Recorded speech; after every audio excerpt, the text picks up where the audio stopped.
Two of our favorite podcasts are crossing over every 2 weeks. Kate Achille of Up Next at Work and George LaRocque of Work Tech look at the tech, business, and people that impact our HR and work tech industry. It's a crosspod with a unique strategic lens on what's happening in our world. Enjoy! And here we are, back at Up Next at Work Tech. Hi, Kate. Hi there. You ready for another one? Yeah, lots has been happening once again. A lot. So much. It was hard to pick which stories to talk about this week. There's so much going on. Yeah, that it was. Otherwise, we'd be here all day. Yeah. But let's start out with our wonderful HR tech and work tech industry. Let's start focused there. Why don't you lead us off with the first story or two there? Yeah, y'all have been keeping us on our toes. So UKG announced their venture fund, which is interesting. So they are going to be investing in early to growth stage companies, is how they framed it. And the first three that they announced are Financial Wellness Labs, formerly known as Questus, Intermezzo.ai, and Acadian Ventures. Yeah. Some thoughts there, George? Well, for an announcement, it was like the worst kept secret ever. Worse than Paradox? Come on. It was right. Okay. Second worst. When I saw that they had announced it, it was like, oh, that's right. That's news. That's right. That's news. They were openly talking about it. Just keeping it, low key as the kids would say, for a while. So, I think it's a good thing. I think when they say early stage, they're talking about Series A, Series B, and then they have their labs component, which is more of an accelerator for really early stage, like pre-seed and seed rounds. And their investment in Acadian is really effectively, I guess they become an LP, one of Acadian's investors, and then Acadian will take their funds out to market, which is a way for them to maybe participate in even more deals. So I think it's a good thing to have more money flowing into the space. I think it supports their story lately around AI and innovation. Their new CEO has been making some interesting moves internally and externally. So yeah, I was pleased that they're doubling down on the industry. Yeah, I think it's part of this new chapter of UK, the story they're trying to tell about this new chapter and this new brand. All right, what's next? Or who's next, I should say. Who's next? Next, I'll let you talk us through the Personio story. Oh yeah, this is an interesting one. Not quite as happy, I guess, as the UKG one. So Personio is leaving the US. So we don't often hear about people completely pulling out of the US market. Mm-hmm. And as part of this, they have laid off, I believe it's 165 people, which is their third reduction in force, I believe, in less than 2 years. I think about 10% of their workforce. Yeah. And from what I understand, Personio entered the U.S. market about 3.5 years ago, something like that. I think they're roughly 10 years old as a company. And, from what I was able to find online, I think they first opened their New York office sometime in like 2022, 2023. Mm-hmm. So here we are at the end of 2025, and they are going to be no more here in the U.S. So that's kind of quick, it seems like. Yeah. It feels, based on everything else that I see in the market, it feels less like a statement about the market or a statement about the U.S. market and more about Personio, more about their execution. HCM platforms not from the U.S. like HiBob seem to be having, they've been at it for much longer, and they're privately held. They would tell us they have traction. They certainly are very visible to me in the space. A big part of our market is relationship driven, ecosystem driven. HiBob comes up a lot. Mm-hmm. And I'm not really comparing HiBob and Personio, just the fact that they're both not from here and the fact that Personio doesn't come up. They really don't come up. So I think there's more to being successful in the North American or U.S. market than opening an office and having feet on the street. So I don't know. What do you see when you look at this? Yeah, I mean, from a brand awareness perspective, I agree. HiBob is obviously kind of everywhere. Some of that has to do, obviously, with how they market themselves. They've, High Bob is, again, we can't compare apples to oranges, but yeah, Personio, definitely a much lower profile. I think Personio also competes for kind of that SMB Yep. is the customer profile they're going after. Obviously, huge number of companies in that part of the market here in the US coming from Germany and, Europe. Maybe didn't translate, maybe Hmm. didn't build the right team here in the US. Obviously, I said they had a New York office. I don't know if they opened offices in other parts of the US or where they had boots on the ground. So, to your point, maybe this was a strategy, a lack of strategy or failure there in terms of where their execution kind of fell short versus the US market. Because I do think we've seen a huge shift in companies targeting the SMB in the last few years. Very I'd say true. it's not, I can't say it's that part of the market. Right. Plenty of customers there. Yeah. So I don't think it's that. Yeah. And there's a long list of, I wouldn't compare Personio to SAP, but SAP is a German company. Mm-hmm. I wouldn't compare them to PageUp, but PageUp is, Australian, and they exited last year and are now, doubling down in the U.S. and North America. I think it feels like execution to me. It feels like they probably also had some. We were looking at their the money that they've raised, and they had. It's very usually when you see two of one series, like a later stage series, like a growth stage, they had two Series E's, adding up to almost $500 million in investment capital in less than a year. Usually is a sign that things are not going as planned, but I don't know enough about it, but it feels like their valuation was very high at like $6 billion. I'm sure that's not what it is today. A little bit over their skis. And, they were going to IPO at one point. It seems like they've kind of maybe just been going in too many different directions for a company. Maybe they scaled too quickly, did too many things, took too much money, but perhaps maybe refocusing is the right move. Yeah. So, yeah. Good point. Yeah. Yep. So moving along, staying, well, in the industry, but not really in the industry is how I would say it. So moving on to Mercor. So in my circles, a lot of people have been losing their mind about Mercor in talent acquisition. Like as recently as, 2 months ago at HR Tech, just folks talking about how they've raised so much money and their massive valuation. And I keep telling people they are not in talent acquisition. When they launched, they may have pivoted, but they talked a lot about their platform that they created to find and match talent to projects. But those projects are all with the big AI companies like OpenAI or Anthropic or Meta or Google, anyone training a large language model, anybody training AI. And they built really a marketplace to find individuals largely from places where rates are lower to pay rates are low, to help train AI.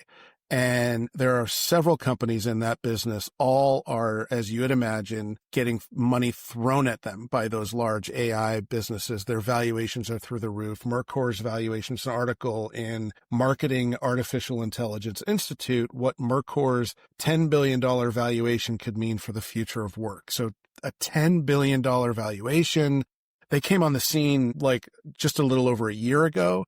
So this is, incredible, but they're essentially a body shop. That's what we call them. They rent talent to put on projects. It's a transient experience for the talent, and they're helping train the AI. And so it feels to me like they're racing toward a cliff where at some point the AI will be trained and we don't need those humans anymore. So I don't know what they do then. And the AI needs to be trained in order for it to get more effective, but it all seems like the fact that they're valued at 10 billion and the rate at which these companies, like there are multiple companies all in the $10 billion plus range, valuation range, doing what Mercor does. It scares me a little bit because that, they're also, if they're training the AI, then they're going to be training those what are digital twins? The digital twin, yeah. And, I feel like this is all moving really fast. And the thing that isn't moving fast is regulation. And I feel like we need more guardrails. These people are spending, the average rate is like $85 an hour to train AI, which probably sounds wonderful to someone, especially in this economy, but it's a real short-term gain because you are literally taking yourself out of a job by putting all your worker knowledge into something for $100 an hour. Well, I mean, I guess the good thing is they're based in California, and I think California has a whole bunch of new AI regulations going into effect. Okay. But there's my silver lining. There you go. One of the articles I read said they've got 30,000 experts on the platform, and so they're paying out 1.5 million a day, something like that. Yeah. But again, if they're in California, there's a whole bunch of new employment laws and AI related regulations going into effect. That's a really good I think point. Jan 1. Yeah. If they haven't already. Yep. Fingers crossed. I've never met anyone that was an AI trainer. So me neither. So when these companies talk about their work, it's like doctors, nurses, scientists, like very high level, professors. Domain experts, they say. Yeah. So yeah. And it's like, I'd like to meet somebody who's done this. I'd like to know what it's like what. Yeah. This is William Tincup, and I'd like to direct you to a wonderful limited series podcast that Ryan and I recorded live at the ERE Recruiting Innovation Summit.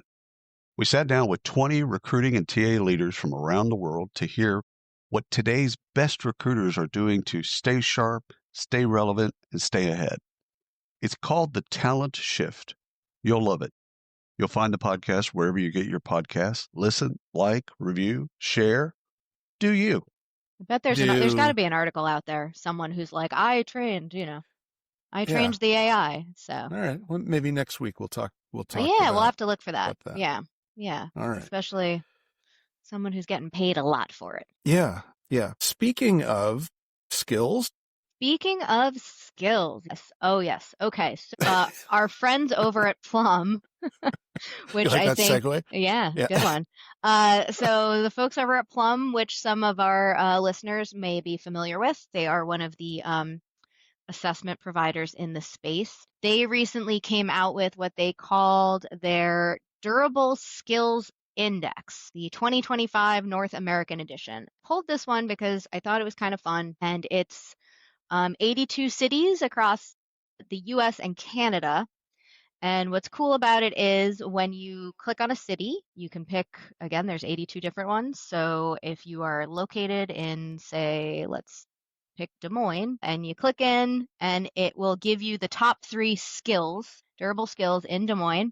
So for Des Moines, that would be conflict resolution, embracing diversity, and teamwork. But then Plum takes it a step further, and they tell you which jobs are suited for those durable skills. So it then gives you a list of jobs that match those types of skills, such as HR coordinator or customer experience supervisor. And so basically Plum has created this whole index about, durable skills connecting to geography and roles.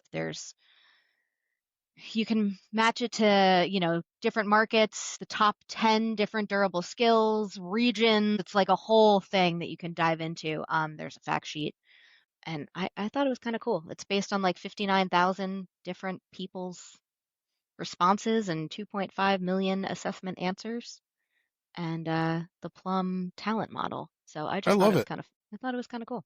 I love it. And yeah, there's 300 job categories, 27 industries. It's pretty big in scope. Yeah. In this, speaking of the future of work and whether AI is displacing jobs or enabling jobs, empowering jobs, anything I've ever seen or read that talks about where you need to focus, it's on these durable skills. And the world is becoming less based on what do we call them, the hard skills or technical skills, and more the durable skills. So I think it is literally a map that you click on, and it could be the map it could be your map as a professional as to where you need to focus based on what you bring to the table. I think it's very smart. Yeah. And very cool. timely. Yeah, and George, I didn't even mention this to you, but one of the other things I had been reading this week was about how Gen Z specifically it's one of these new buzzy terms like, Mm-hmm. the Great Recession and all of that. I guess Gen Z is looking at boring jobs, they're calling them.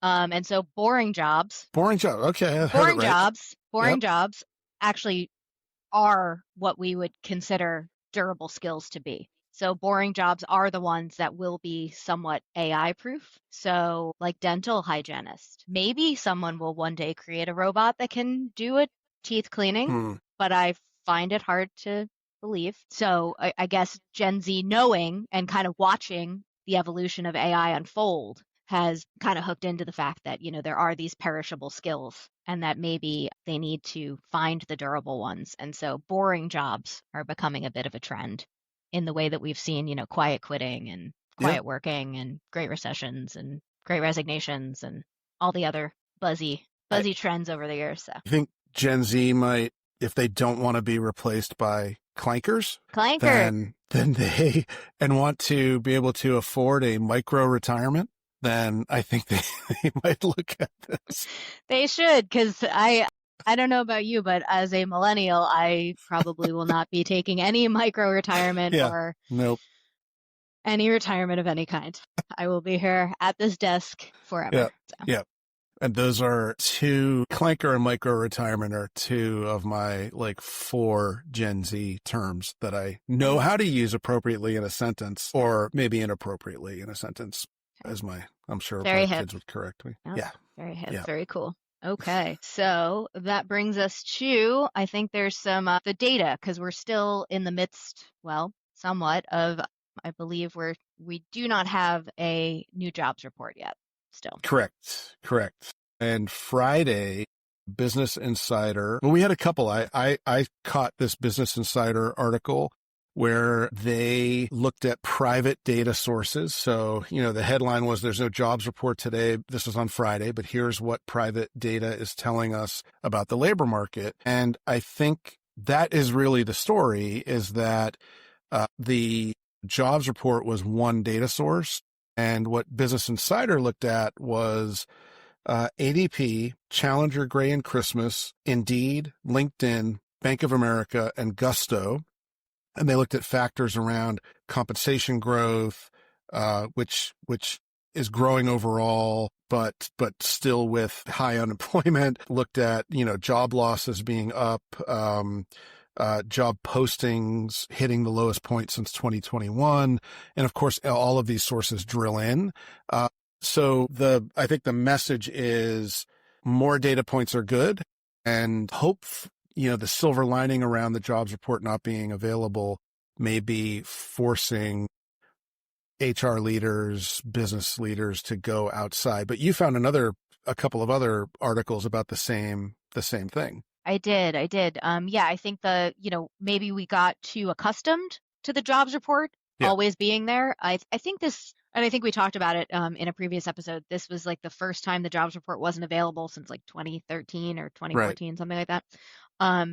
So yeah, HR folks have had to get creative with their data sources. So I know SHRM released a report last week called Tracking Employment in the Dark Beyond the Missing Jobs Report, which drew on ADP and Lightcast's data. And then Bullhorn has also launched Bullhorn Insights, which is their labor market research site, which is, I think, proprietary data for them. So they've got, data that they're putting out now. I think Veritone does some analysis that they do quarterly. So to your point though, George, there's other data sources out there that we need to be looking at, because relying on just one obviously isn't the best idea when it's no longer available, or if it's going to get changed.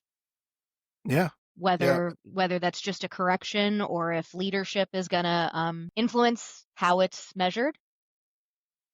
Yeah. Lots of different things that could happen. Yeah. Absolutely. I think and all of these data sources, I know Bullhorn, which a lifetime ago, I was there, I ran global sales for them just to disclose, but they have an incredible amount of data. ADP has an incredible amount of data. Lightcast is in the business of having an incredible amount of this data. And all of the brands that we've mentioned for the most part, have been tracking this and reporting on this for a long time. So their methodologies are published. You're not looking at opportunists who have come in and said, oh, we're going to throw something together to get you to buy our software. These are good sources of information. And I think HR's better off, even when the jobs report comes back, to be comparing all of these to find their signal in the noise, if you will. Absolutely. Yeah. So I think we had our last story today. I'm going to not steal any of your thunder. And it's a fun one that you discovered. It is a fun one. And I think, I think we're all starting to feel it's the end of the year. It's getting there. We're getting to the end of the year. Yeah. So I got this story, and that is that if you have unused PTO, which I hope some of you do, you can visit St. Pete Clearwater to take one last beach vacation before the year ends. And I guess if you book through this direct link, you can earn up to $50 a night for each vacation day used, up to 5 nights. So that's $250 in gift cards to take a vacation. And I think it's been a long year, so why not? Go get some sun. Yeah. I think, sounds pretty good to me right about now. I think it's genius marketing. I have no idea how they could possibly know whether you're using PTO or not. And I don't think they really care, probably. They just want you to go visit their area, and it's worth $50 a night. So I think but it gets like people one thinking. Free vacation, one free hotel night, or your plane ticket, depending on where you're flying from. Yeah. So, yeah, I think that's good on them for having good marketing. And we could all use a little time for sure. Absolutely. Absolutely. All right. So that brings us to our pit and our peak. All right, Pit George. And peak. What do we start with? Pits or peaks? Well, you can start with either one. Okay. You want to start on the low note or the high note? Go on the low note. I'm going to start on the low note. And the low note is, we all know, we've been educated recently through this government shutdown, on these subsidies that go into the ACA. And anybody who is, an entrepreneur or a small business is directly impacted by this because, for instance, I go through, we have our own marketplace in New Jersey where we're at, but my pit is because November 1st has passed, we all have access to what those premiums would be, and they are going up. So I don't really want to get into a whole political thing about the shutdown. I know that looks like it may be ending imminently. I hope that the promise of the vote on these subsidies is more than just a pinky promise where nothing gets delivered, because I'm not the one you should be worried about. There are so many folks who come January are going to just not have health insurance unless this gets solved. And anyhow, that's my pit right now. So yeah, my pit would be similar. I don't like gambling on people's basic needs. And I think food, healthcare, things like that are basic needs. Yeah. So I think we should be covering those at a minimum. Yeah. Without getting any more political than that, I will say that is my pit for the week.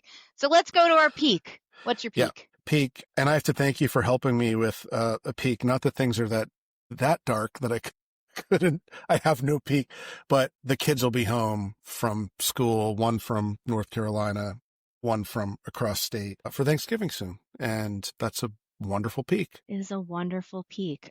And my peak is I just joined the board of a new nonprofit that I'm super passionate about. It is called Safe Scene New Jersey, and it is a harm reduction organization that specifically targets the nightlife scene. So I will be doing some great work with them. And I'm very excited because I have been very active in the New Jersey nightlife scene for a long time. So I'm happy to be doing some good work there and making sure really people cool. have what they need. So yeah, that's my peak. That's excellent. Oh, good for you. Yeah, thank you. All right. Thank you. All right, we did it again. There we go. We did it. All right. Thanks, everybody. And thank you, Kate. Thanks. And until next time. Thank you, George. Talk soon. Bye. Bye. Thanks for listening to or watching Up Next at WorkTech, brought to you by the Work Defined Podcast Network, the Devon Group, and WorkTech.